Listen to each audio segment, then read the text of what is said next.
Boy Carcino here, and let's talk about it. The price of fame. You might not even get a notification for this. I don't know. You might do, you might not. I don't know. The price of fame. The price for these precious moments here. These guys are the stars of the Scream franchise. A such franchise that have made billions. And none of those guys have even millions. None of them. And they created the magic. They put the magic on the screen for you guys to fall in love with. Now, here's where it's going to get even more strange.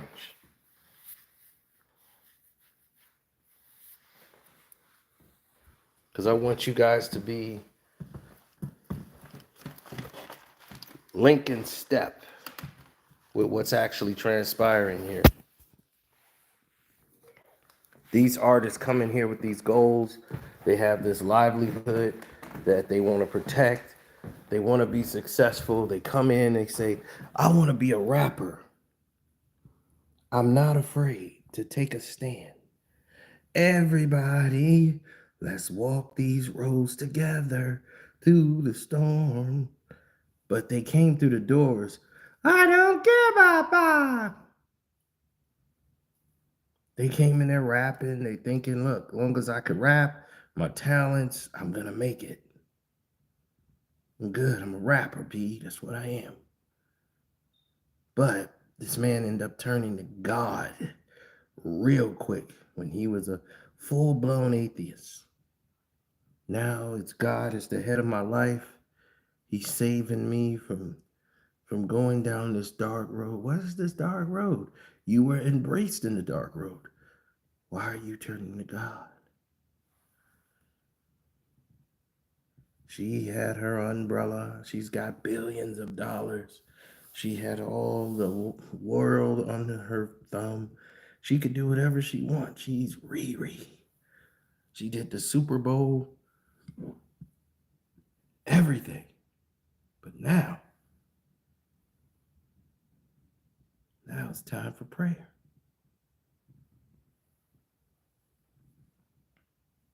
Post Malone.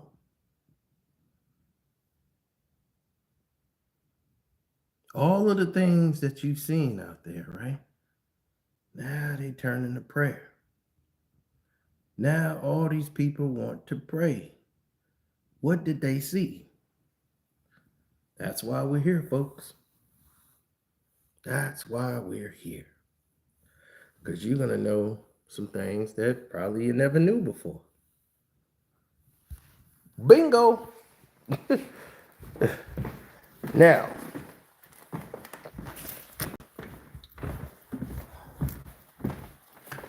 there's a lot of things that go on in Hollywood, and there are different levels. It's just like a video game, Kung Fu. You know how you're on one level and you're beating the bosses and you're knocking them down, and they all like weak on the first level, right? It's like weak. All the bosses on the first level are weak. Then you go to the second level, and the second level is a little bit different. It's a little faster.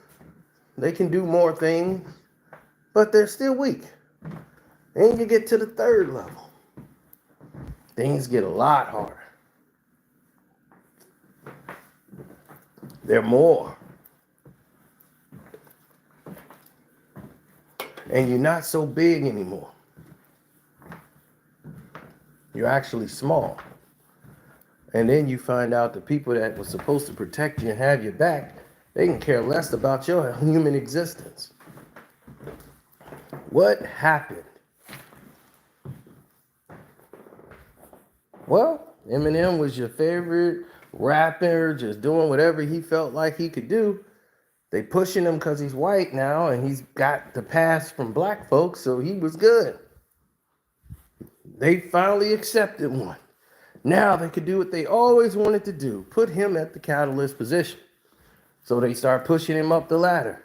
His second CD, 10 million records sold, he gets into an incident with someone in his town because, he forgets he needs security. He just can't walk around by himself.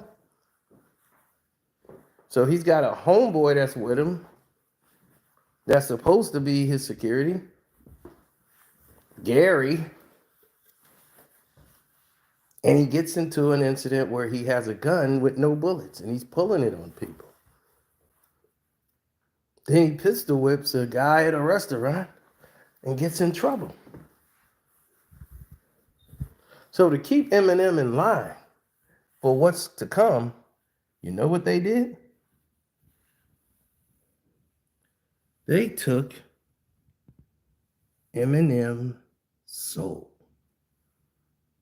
He signed a contract right there. His lawyer presented a contract for his representation. He was going to lose his daughter right there in court in Detroit for that incident with the pistol. They said, this has nothing to do with that. This incident was set up to control Eminem through his daughter, the fear of losing Haley. He signed. And he was wondering, why am I signing a record contract with Interscope Records? Why am I signing a contract through Interscope in a legal situation that has nothing to do with record labels? But he understood, hey, it's the business. The lawyer is provided by Interscope. And your manager, Paul Rosenberg, brought the lawyer, your manager, because he's working with them. Now, Eminem from that day on told the line. He served his probation and he never got out of line with them. He was no longer a problem for the label. They put him in check through the fear of his daughter. What was that paperwork that he signed? If Eminem deviated any way, shape, or form to Interscope, the label, Haley would be taken from him and she would not go to the mother, Kim Mathers, because Kim was viewed unstable. They would have never let her go there. She would have went into foster care. Something even far worse than Eminem could ever imagine. They were going to put her in foster care in a system where he would not find her. He didn't want that. He even said it in the courtroom that he was agreeing to take the plea that the judge laid out because of this. Most of y'all don't even know that took place. And it's right there in plain sight.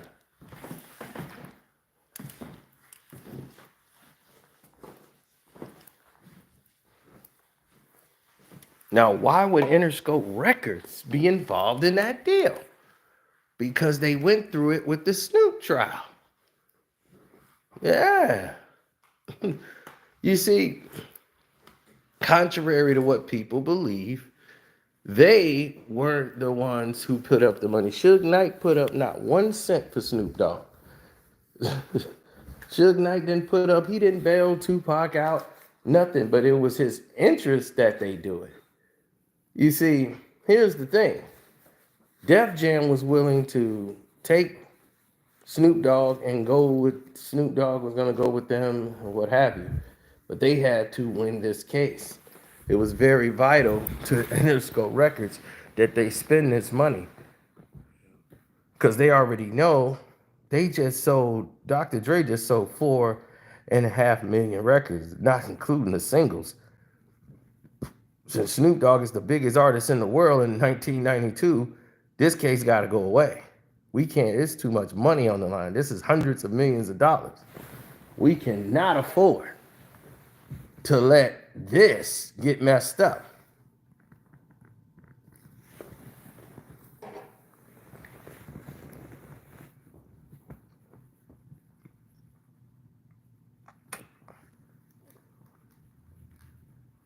And through Snoop Dogg, they could generate other artists like Daz, the Dog Pound, all of them. They don't get out if Snoop don't hit.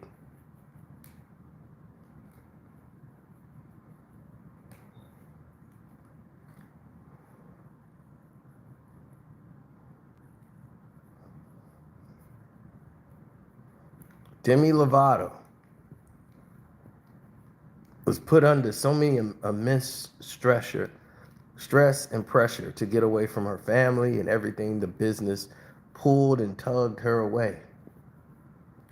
They said, Demi, come over here, do this. We need you to do that. We need you to be here. We need you to do this. We need you doing. And she was moved around. She was told she was too fat. She's got to go on a diet. She was killing herself. Now we met Demi Lovato under situations that didn't fit the ideal purpose of what was laid out in front of us. Like she was doing she was gonna sing the national anthem for Floyd Mayweather and Conor McGregor, and it was shortly after that she suffered her overdose. But she was completely stressed going through the rehearsals just for that, and the fact that she is under immense stress, and her friends in the industry are all suffering the same thing. And what they do to get these people is to get them while they're young and have them convinced to turn against their family if the family is not on board. And no matter what your principles is in faith, they turn you against your faith by saying, okay, we understand your faith. We understand, but you're not, you got to understand, this is your art, this is your craft, and they put symbolism around you. Symbolisms that you wouldn't be comfortable with. And any other, it tests your faith and makes you feel uncomfortable because it's not supposed to be there. It's an anomaly. They put these things there to mess with you,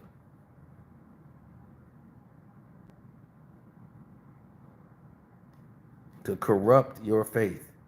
They put all of these symbolisms around you to see how you're going to react to them. And if you don't go along with it, then, that's the case. What they put around you is a manager. They say, well, this is a representative from the company.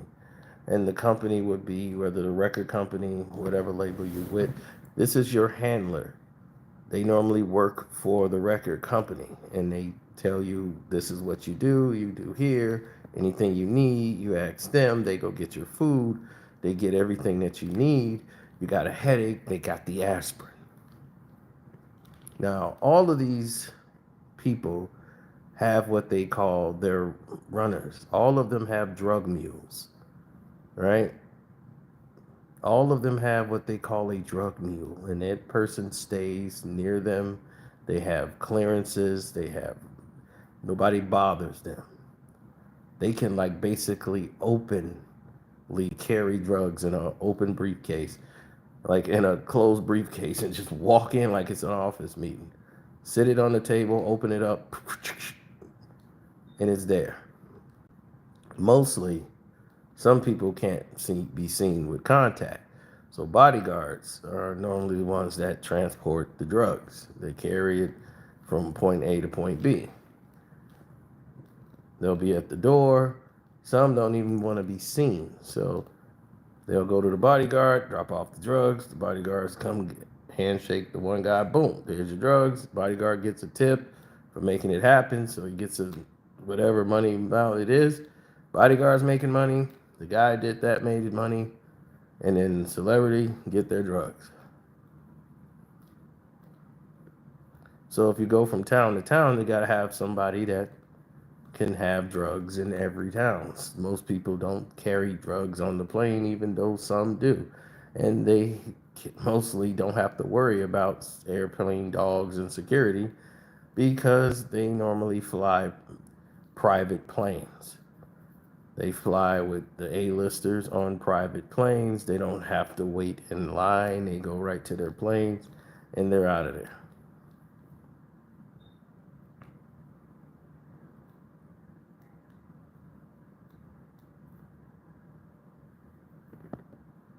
Yes, hit the like button.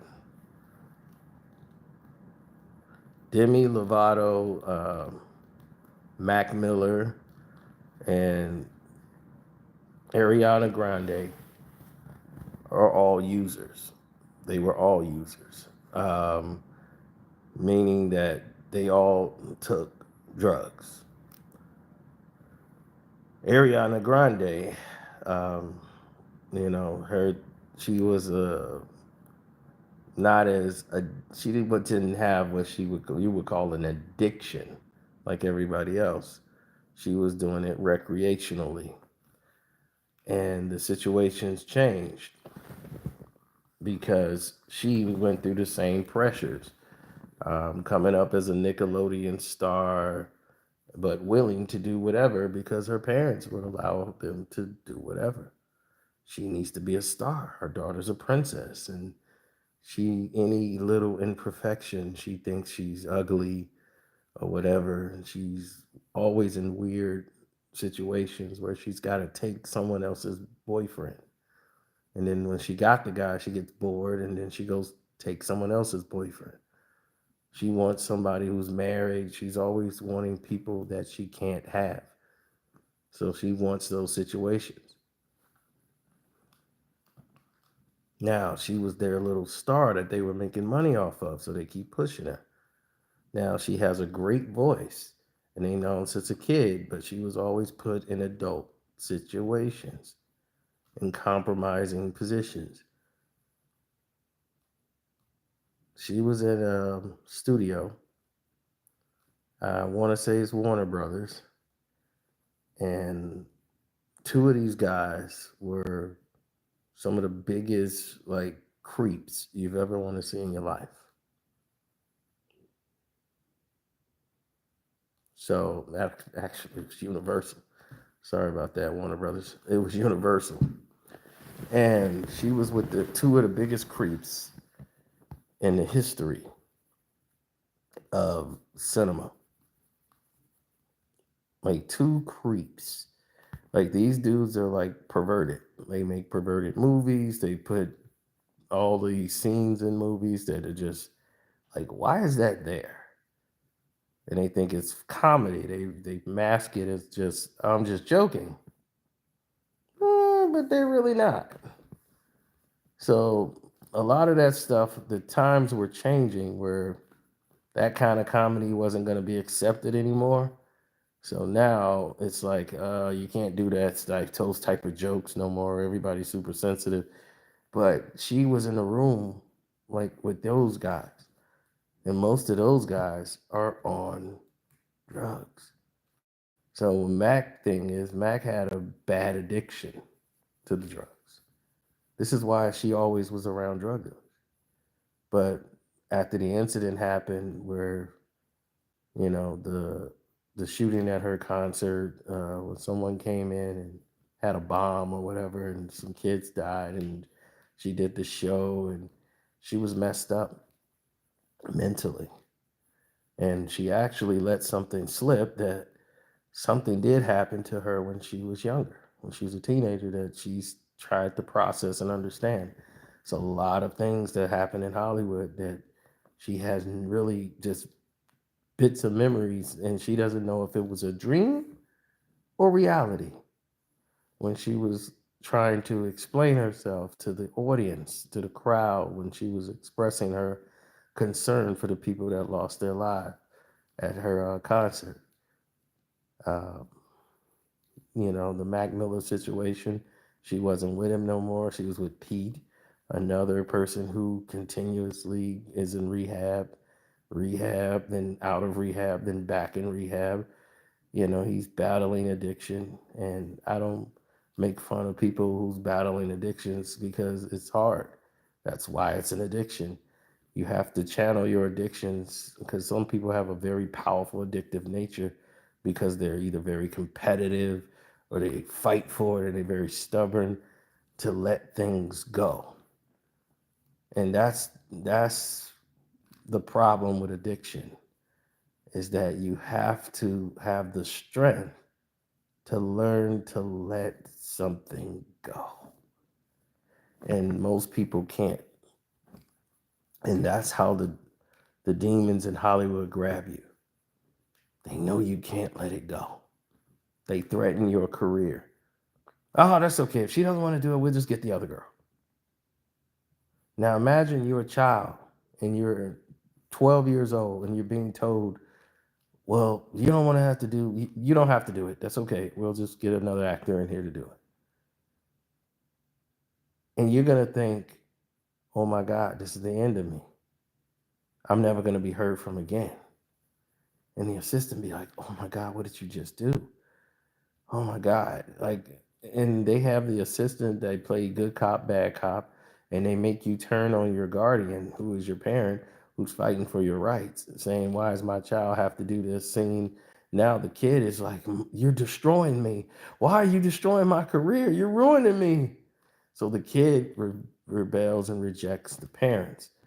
Then eventually the child ends up filing paperwork to basically say, I'm an adult and going to represent myself. Amanda Bynes, we saw that in her situation. Because sometimes you have parents that are just, they want their daughter to be famous. You've seen them on Dance Moms. They don't care. They want the money.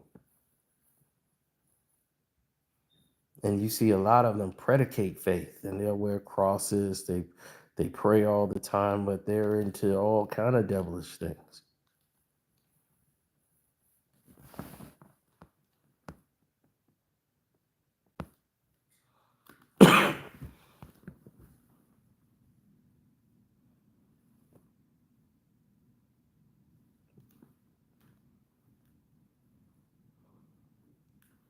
Post Malone said he knew he sold his soul. He knew he sold it.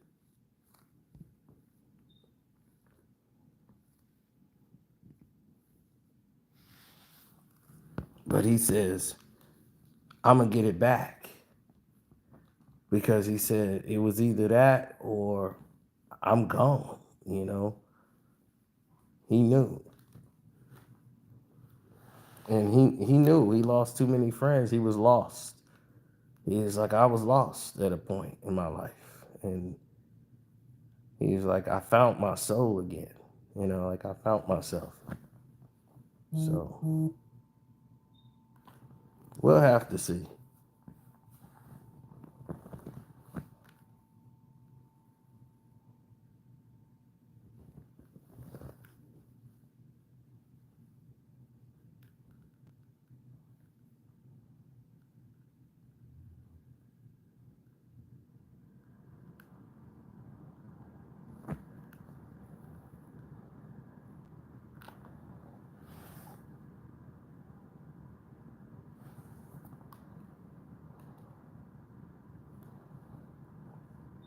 No, they didn't have a plan in place for that. So when you start seeing those scenarios, then you already know, okay, they don't have a plan in there. They're not really concerned about me. Most of these people, society's got them put on a pedestal. So when you see people put on a pedestal, you understand that it's not gonna go the way you think.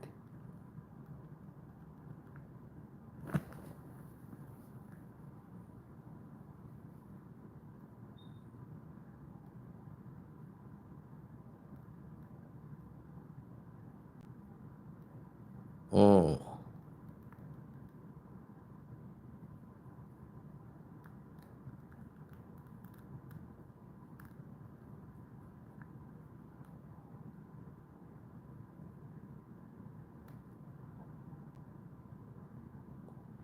no. Hollywood got a lot of they have a lot of different ways to get things done. They don't the way they put it is act like you're replaceable because 9 times out of 10 you are replaceable. You have to be comfortable with, like, I could lose it all and I'm okay with that. I'm comfortable. See, you have to, if you don't, they will take a full advantage of you. And there's nothing in it that could say anything different.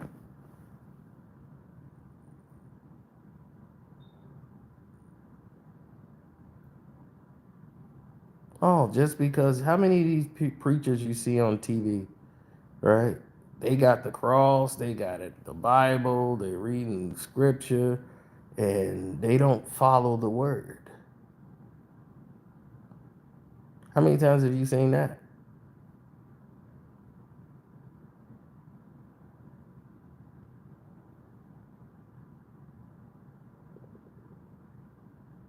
They keep you surrounded by things you're not common with.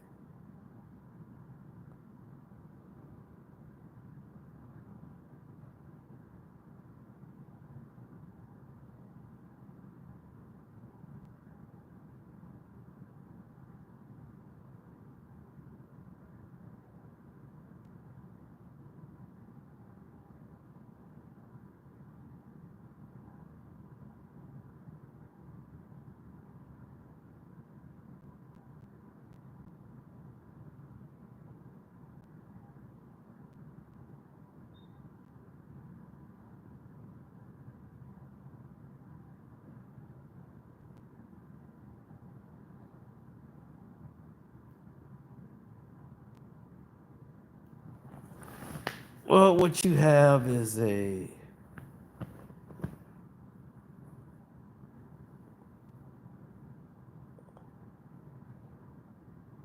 no, what you have is a situation where there are different parts of an amalgamation.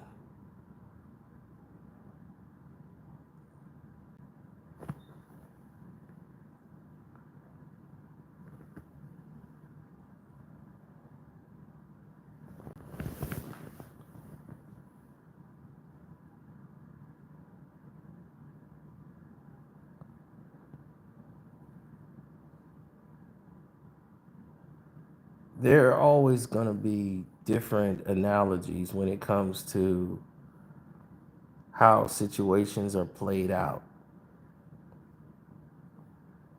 Most of them are in written contract. You could sell your soul by signing a piece of paper that basically states that you have no longer any control. You have to do as they say. There's contracts with literal language that says basically you're not allowed to take care of yourself.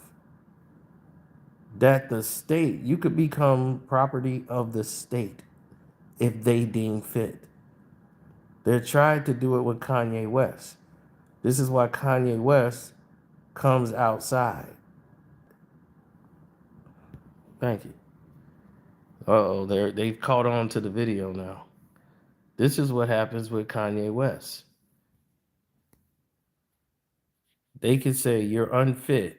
They doing it to um, they're doing it to Wendy Williams. The state will take care of you and say all your money, all your assets, they take you right out of your house, take your house from you, saying, "Oh, do you have any family that's going to take care of you?"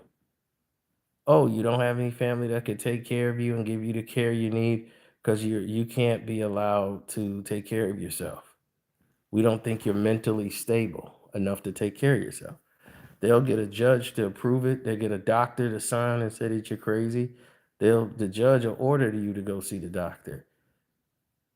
And if you refuse to see the doctor, it's an automatic judgment case for them that you're mentally unfit. So now they see you're mentally unfit. Guess what happens to you? Oh, you're mentally unfit. So this is the case. We're going to do this part. Take everything you got, all your assets.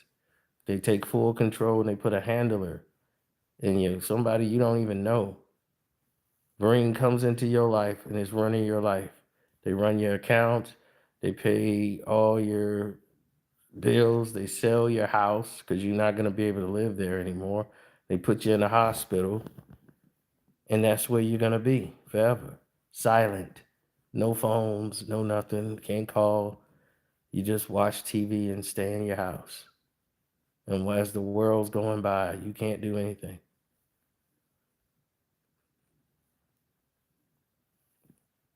And depending on if you're a threat, they keep you hopped up on meds.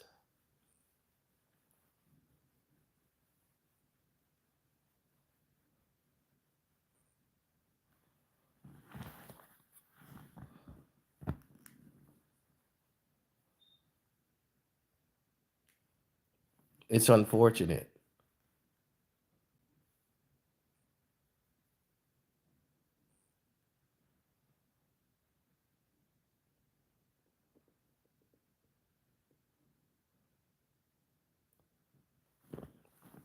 It's highly unfortunate about the situations that they got going on, because if you look at scenarios and the way they got it and the way it's organized, you look at the people that they put on the movie sets. They have literal people with SA charges on them on the movie sets, running the sets. And you're like, why are they there? There's literally been underage people SA'd by people that they know, but who they were gonna complain to. If you go to complain to somebody, boom, guess what? They got you there. Oh, you gonna complain over here? Boom, they got you here. Oh, you want to complain some more? Oh, boom, they got you over there.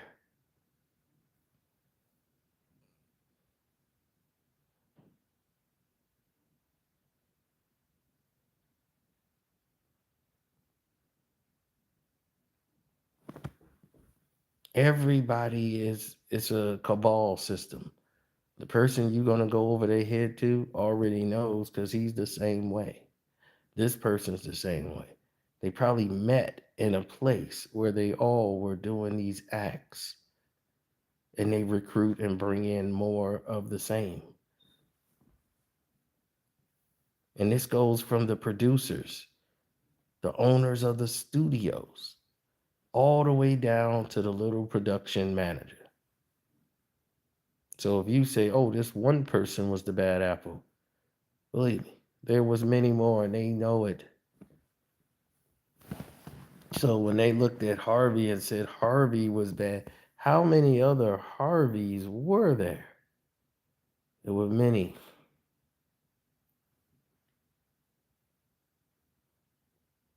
They all knew it was part of the game, and they all went along and still is going along.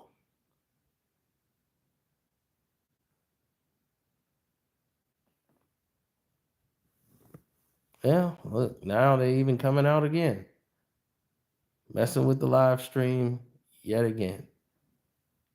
Raven-Symone. Raven is one of the top Disney stars, and they never even told you that. Raven-Symone was a superstar. That's So Raven was everybody's show. They loved her coming out on the Cosby Show. She was the greatest thing they ever seen. She just knew the sky was the limit for her. Then the same thing happened to her is what happened to Rudy on the Cosby Show. Rudy got older, and as she got older, they said, well, Rudy's not the cute little kid anymore. The Cosby Show needs a cute little kid. Rudy's getting fat. So they brought in Olivia, who was Raven-Symone's character. The very smart and charming little girl on the show, who was so witty, had all her lines, she knew everything. She was so intelligent, and she was just amazing on the show. But how did that make Keisha Knight Pullman feel as a kid, being told she was fat and had to share her scenes with someone else who was younger and cuter as a kid? The character Rudy is still a child.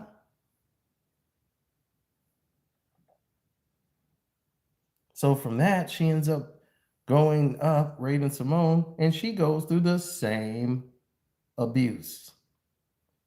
Her body's changing because she's, a kid who's developing at an early age. She's starting to get boobs at like 10 and all of this, and they're trying to hide it as much as they can. It's Disney, but it's like, okay, everybody's bodies are different. And, Disney's changed a little bit now, but then they don't want kids to be looking at boobs. So they're trying to tie her boobs down, doing everything they can. But they made her feel as if she was fat and she had to go on a diet and put her through the ringer. And it caused a lot of insecurities. Now, whether there was drugs involved, I don't know. But there was some misconduct done, and she's only shared a little bit of it that messed with her psyche because she had no one to protect her from it and no one to rely on. And then when I believe her father passed, it just, um, things just became worse. She had no one she could really rely on, and it started to affect her. And now she's a lesbian in a lesbian relationship, and she's totally different than the Raven we used to know. She has all the money in the world.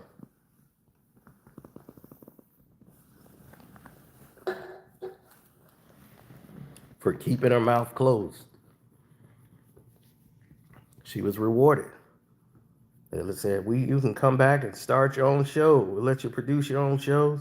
She produced a lot of black movies and put out a lot of black stories. She didn't get a lot of credit for it, but Disney opened up the doors and said, come on back. Just keep your mouth shut. And she's kept her mouth shut. Now, it's her story to tell whatever happened to her, but she did know something happened to her. That's how she knows Orlando situation more than anybody. Because the same person probably hurt both of them. Now, it's their story to tell, but that just tells you the sickness in this. Some of these parents sign away their children, give rights to the studio.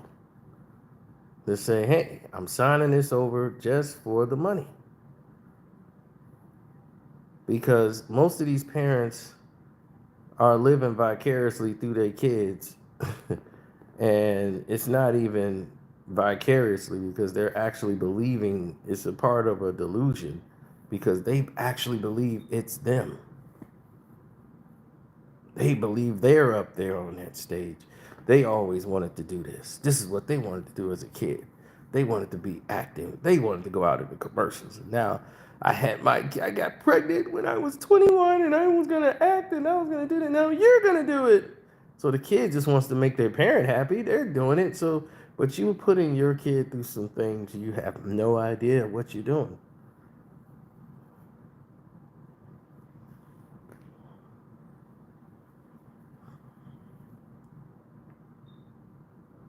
If you go back and ask all these celebrities what all they had to do, Rihanna sleeping with adult men when she was a teenager just to get in the game. I mean, sick stuff.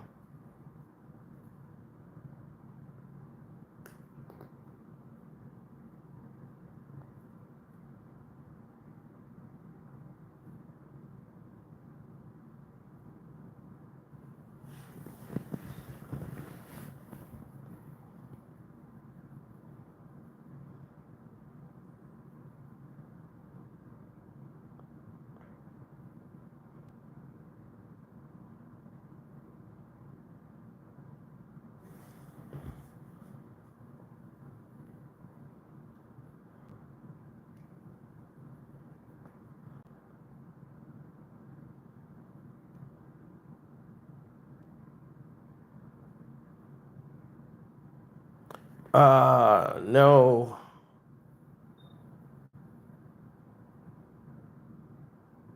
The Lakers needed what? Okay, what was Dr. Buss from the Lakers? Dr. Buss had 16, 17-year-old girls, 18, 19. The youngest he had was a 16-year-old girl, and he helped her get a conservatorship so that she could be free and independent. And she worked. She was an Asian girl. She was 16 years old, trying to get in Hollywood, and she got emancipated from her parents at 16. Dr. Bus helped finance that whole agreement. She was one of his workers at his house.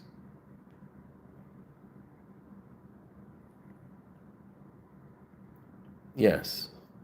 I mean, almost anybody in Hollywood know that. Did they ever complain about it? Did they ever say anything to him? Did they ever say, "Oh, this is not cool"?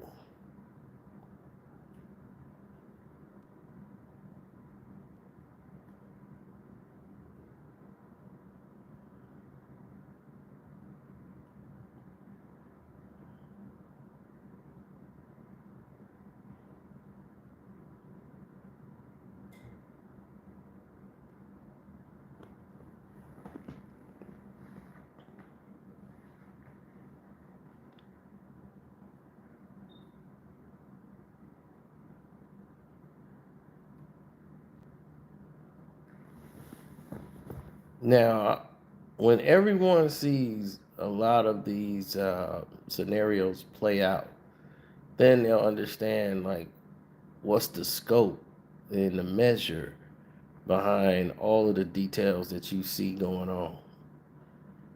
The world is different, especially for blacks in Hollywood. Blacks in Hollywood is a lot different.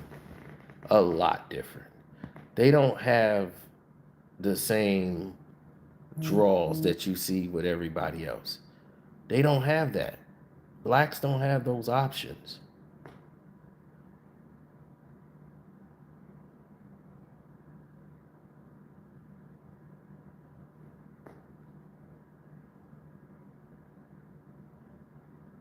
They don't have those options because they know their one remark. You look at Jonathan Majors right now. What Jonathan Majors saw was the worst part of everything. He literally saw the worst part of the industry. The people that was his friends, the people that turned on him, said you did this and X, Y, and Z, and hey, that's it.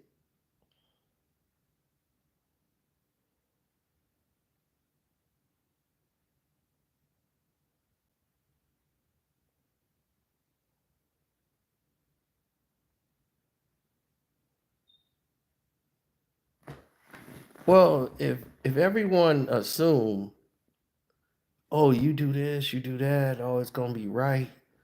Uh, just sign here. We got your best interests in play. They don't. They don't. That's how you got the demons in Hollywood everywhere. They in the fashion world. They put there. They are put there to distract you, to put you into the right line. They give you diamonds. They take you to fancy dinners and wine parties. They get you addicted to a lifestyle to make you feel special, to make you feel a power. But it's all an illusion.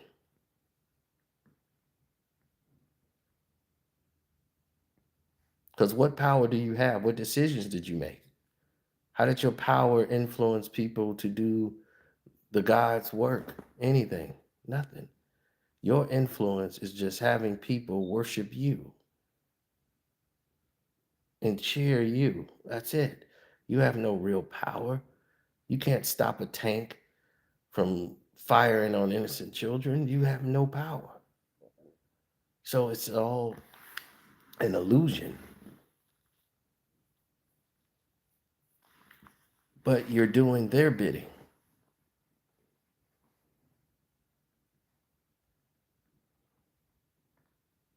I'm not trying to get preachy. I'm just letting you know how it goes.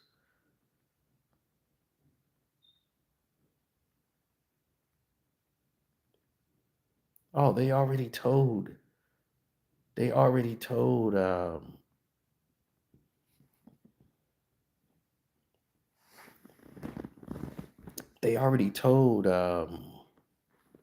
one individual. There's a Latin kid who was in one of these Disney movies, and they were going to appear in this, like, okay, we're gonna put you in this Disney movie. Then we have this other movie that he was supposed to be up for. And then they told the one kid that, hey, it was a white kid. They said, hey, we got another film. Like his agent comes up and says, hey, this is costing too much money. This Disney thing and this movie is supposed to be wrapped in 30 days. And he's like, the Hispanic kid was there, and he was way more talented than the white kid. The white kid just happened to be Jewish. Now this is a kid. He's 10 years old. He was just in like one of the Mighty Ducks or like one of the Disney movies. It was like out there on Disney, but it didn't like break the bank. But he was in one of those Disney movies, and he was a pretty good actor, had some lines, and he's 10 years old. The white kid in the movie, who happens to be related to the producer or what have you, right? Or he's signed with the studio really well. They're already aligning him for another movie when it's a total violation. So they're keeping this movie overran. So they moved the white kid out,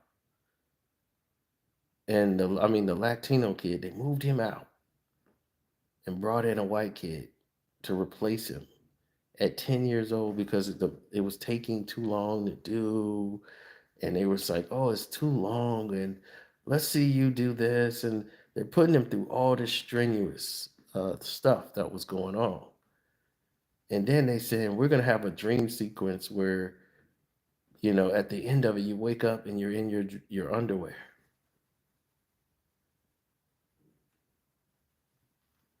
That didn't sound right.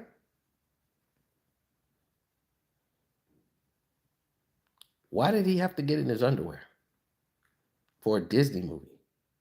And they was like, oh, it's funny. He's gonna like wake up and out of the dream, and he in the dream he had on his underwears, like he was like superhero flying. So when he wakes up, he's gonna be like standing on the bed, like he's flying, and he's like, whoa, wait a minute, I was just dreaming. And he's like, that had almost nothing to do with the movie. But they wanted to shoot that scene and they wrote it there and it wasn't in the original script. He didn't want to do it, so they fired him and replaced him with a white actor. And the white actor they brought in, that scene is not even in the movie. And the white actor ended up becoming a superstar. Well, I won't say a superstar, but he was for television shows, he became the it guy in television. He landed on a show called Home Improvement, and they fell in love with this kid. His name was like Jason Taylor or something, and he was like the it guy for television shows after that. I'm telling y'all, man, this is Hollywood, man. There was a pilot for a like weird fish movie, right? So the kids are in there and they're continuing to shoot this scene. And there's an ambulance that's there, right? And they're shooting a pilot episode that's not even picked up.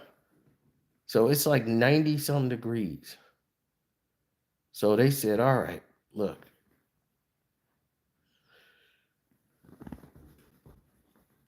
they said, look, if anybody, because the one guy, the kid, like the parent took him out of the movie because it was too hot. And they said, it's too hot. My kid can't take this. Like, it's too hot. My kid ain't doing it. So it was like this, like they were like fish creatures, and they were forced to be, fish creatures. So the kid couldn't do it because it was too hot. So the one kid left, and they had all this money for this pilot. So they said, look, they put $100 down and said, it's $100 there for anybody that would take the wetsuit off, and we could continue shooting. And somebody, did the original fish monster and put on the underwear, in the dirt, flopping around like a fish.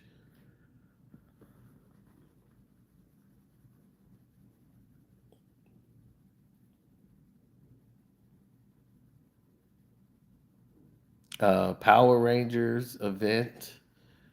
It was raking in a lot of money in the Power Ranger world, and some of the people that they had in Power Rangers, they went through a lot.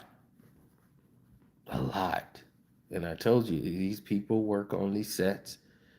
They get these people, the kids, prepared. They can read lines with them. They do all these things. They keep you surrounded by what they call the demons of Hollywood. It's a real thing.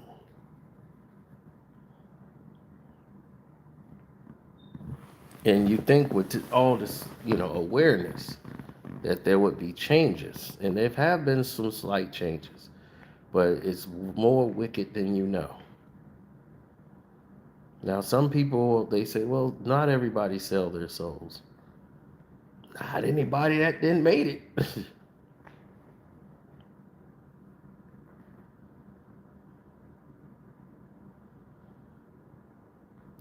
See, you only can believe in what you can see in front of your nose, and that makes you blind.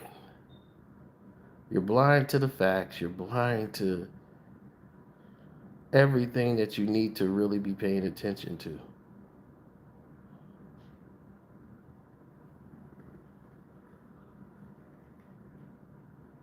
If God is spiritual,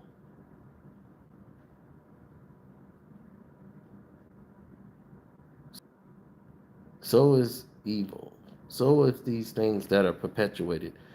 They're not for you.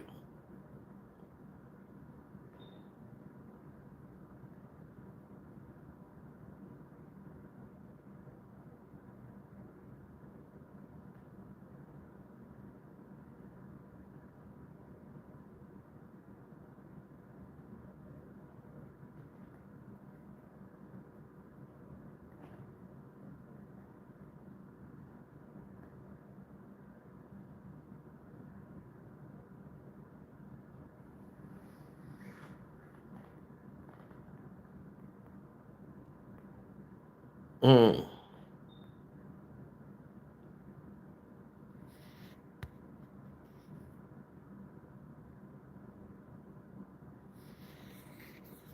Well, Macaulay Culkin was protected by his father until they convinced him that his father was a bad person because his father and mother didn't have a good relationship.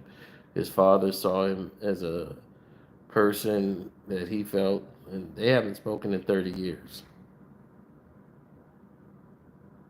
And he was like, it was like me and my father, like all while making this movie. And he was not a good man. He was crazy.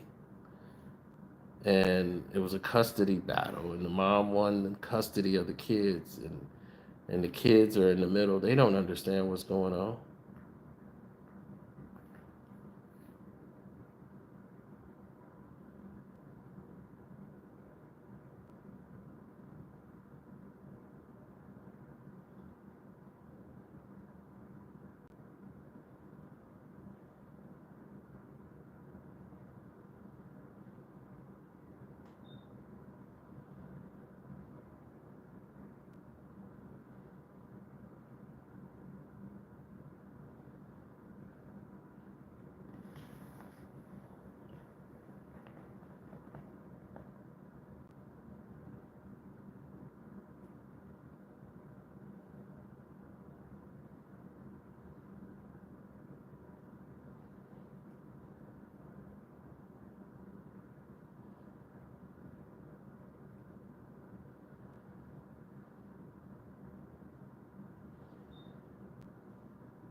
there's only so much a few can do.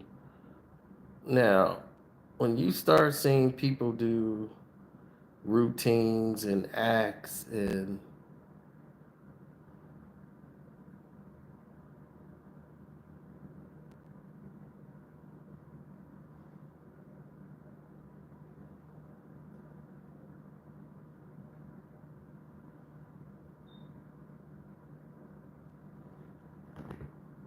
oh, Mary Lou Retton was a dancer in Hollywood, and like she danced, she did her performance, she was Broadway, she did all of these things. Producers, they all hit on her, they all tried to offer her, some of everything in Hollywood.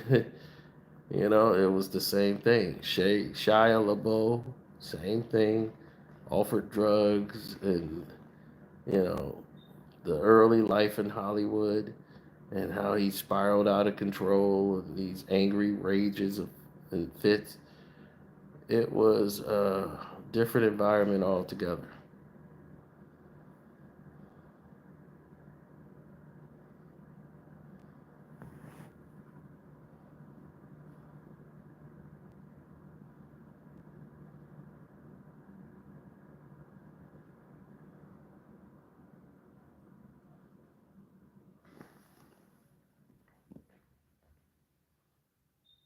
So a lot of them done drugs.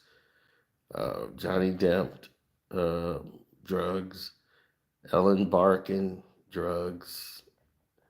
Drugs is rampant in Hollywood. It was like aspirin, and they celebrate it in Hollywood. I mean, it's like nothing. You see Scarface movie, they promote that. Like, look at all the coke, like a Scarface movie. It's party drugs. They tell you the side effects of Molly's, and people still take it. Xanax was never meant to for you to party with. All of these things that are totally against. Some people just pop pills. They don't even know what the pill does.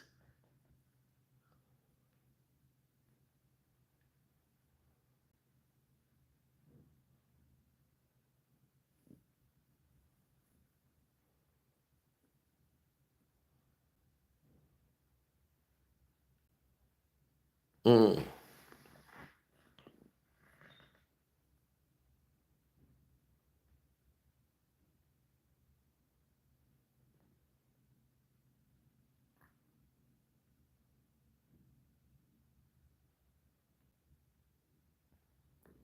Uh, no. Michael Clark Duncan, the one who was the big guy that played in the Green Mile, right? He was somebody that a man, I'll just say a man, came and decided this guy who was big, massive individual who was extremely strong, they wanted him to come to a party to see if they could get him to basically do certain things. Like he's only had bit parts in movies. He was the security guard, the bouncer. He was always that guy.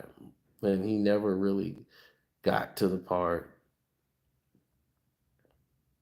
And then that would break him out. The Green Mile broke him out of the mold. But other people turned down that role that they had actually for the Green Mile. And they said he had the certain look for it. Now, the person that was his agent and people who brought him on, the brothers, the black folks who represented Michael Clark Duncan, they were excommunicado. They were taken out of the fray. Michael Clark Duncan decided to sign and switch agencies right before the Green Mile. And when he signed to this new agency, he went from playing the bouncers. And because he played that role in the Green Mile, black people attacked him. They attacked him because he got rid of his black supporters who helped him get into Hollywood, who helped him do everything. He signed with these white people who put him at the top, made him, got him roles that he never ever dreamed of getting. And he was like, well, how did he get these roles? He had no experience, but was very good in them. I love Michael Clark Duncan. But black people came after him because he turned on black people at one point. That's how they felt he betrayed him. And they played what they called an Uncle Tom like role in the Green Mile.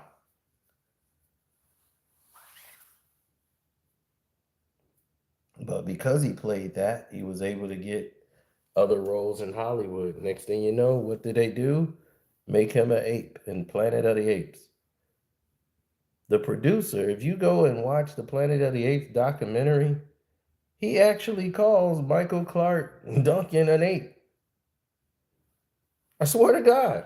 It is on the goddamn the Planet of the Apes DVD. He says, well, we really didn't have to use too much prosthetics and things with him. He's like an ape of a man. I swear to God. I said, oh my God, did he just call Michael Clark Duncan an ape?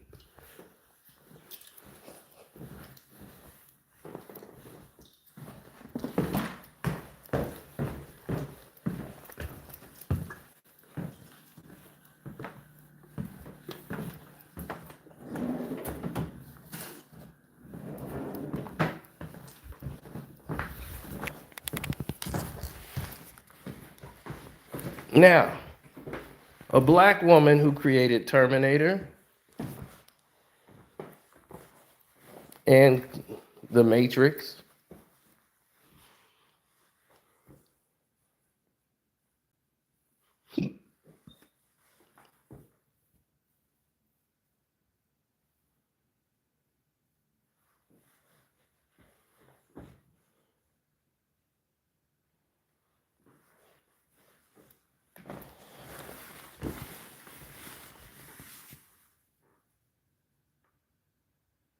That's right.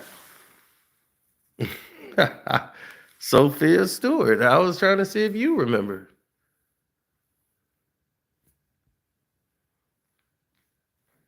You know what they did?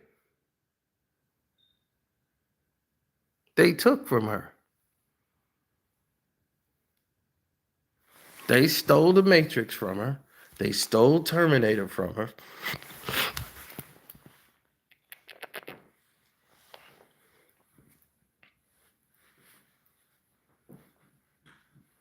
And how? Because she wouldn't sell her soul. She wouldn't sign that piece of paper. She wouldn't play ball. And they said, we got all the power. We got all the tools. We're going to cut you out. You can't sue us. Once you try to sue, we have legal termination paperwork that favors us against these lawsuits, that we could basically do whatever we want.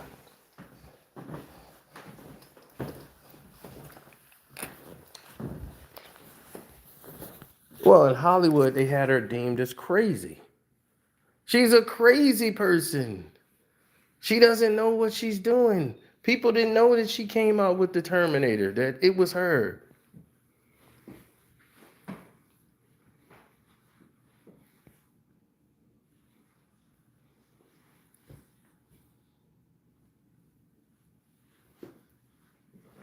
All you have to do is go to the archive and read the media archives and what they've written about her. Because see, the all of the shorts they do on TikTok and All the stuff in these documentaries, they're not all the way right.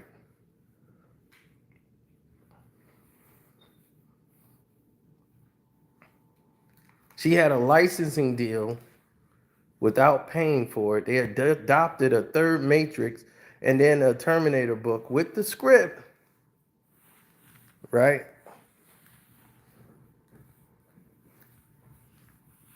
The films that you're enjoying right now, they couldn't even duplicate or get any more of what they said would eclipse them because only the creator of that work could carry it on. See, they never written it. That's why it doesn't work. That's why you see the two brothers who put it together, the Wachowski brothers, both of them, one of them turned himself all the way into a woman, right? They could never produce nothing else because they knew that where they got the work from, right here in Chicago. Mm-hmm. They took it.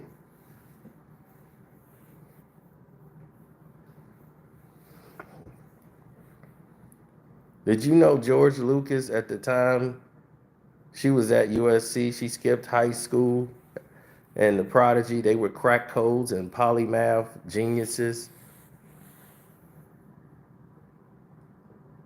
She was a prodigy at like 12 years old.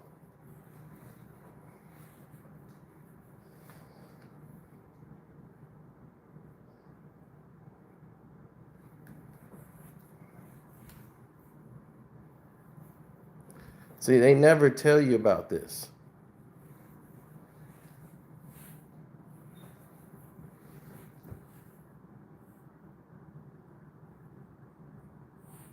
See, prodigies didn't need school. She was writing and reading at 3 years old with a full consciousness intact. It scared her grandmother how gifted she was.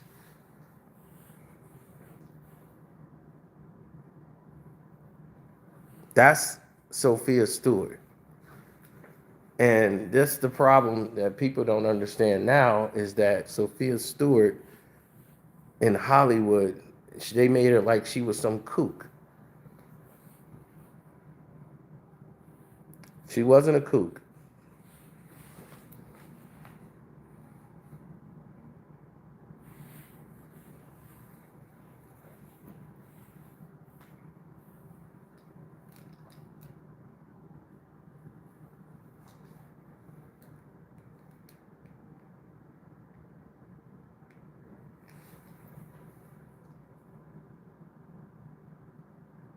Mm-hmm.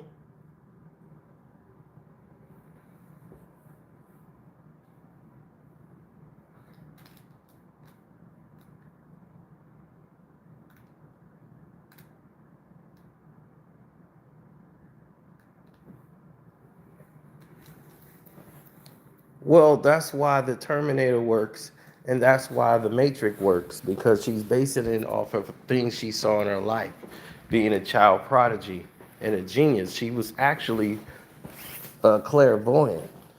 She was having visions and remembering things when she was a child that she thought she was 3 or 4, and they were like, "You were a baby." How do you remember that? She's just like, I don't remember. I just remember storms. And it's very interesting because I had the same thing happen with me. And my family believed that I might have just heard it a lot as a child and just created the imagery in my head, which could happen. But I had surgery when I was born. So when I had surgery when I was born,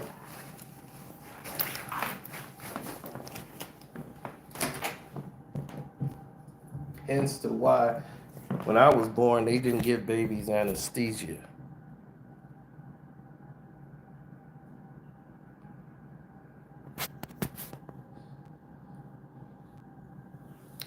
Well, we don't do trolling, so we'll put you on timeout for a little bit for trolling, but I will answer the question. All right.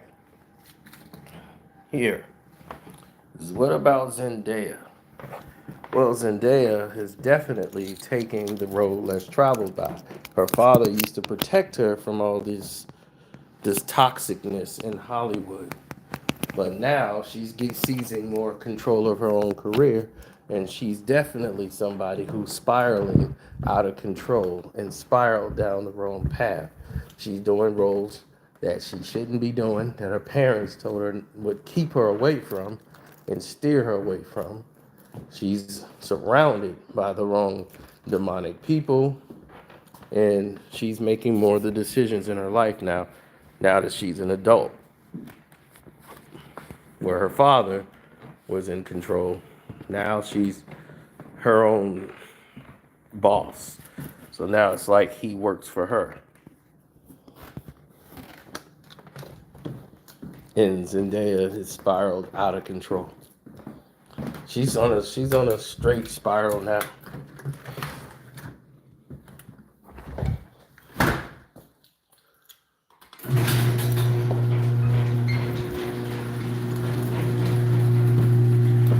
Now, I'm gonna get out of here because it's time. My battery is very low, and y'all have a blessed day. Be safe. Don't forget to go to my Patreon, which is Carcino for Life. We'll go more in depth on some things that I do know about it. So we'll continue this on my Carcino for Life Patreon for my VIP members because we got some things to address.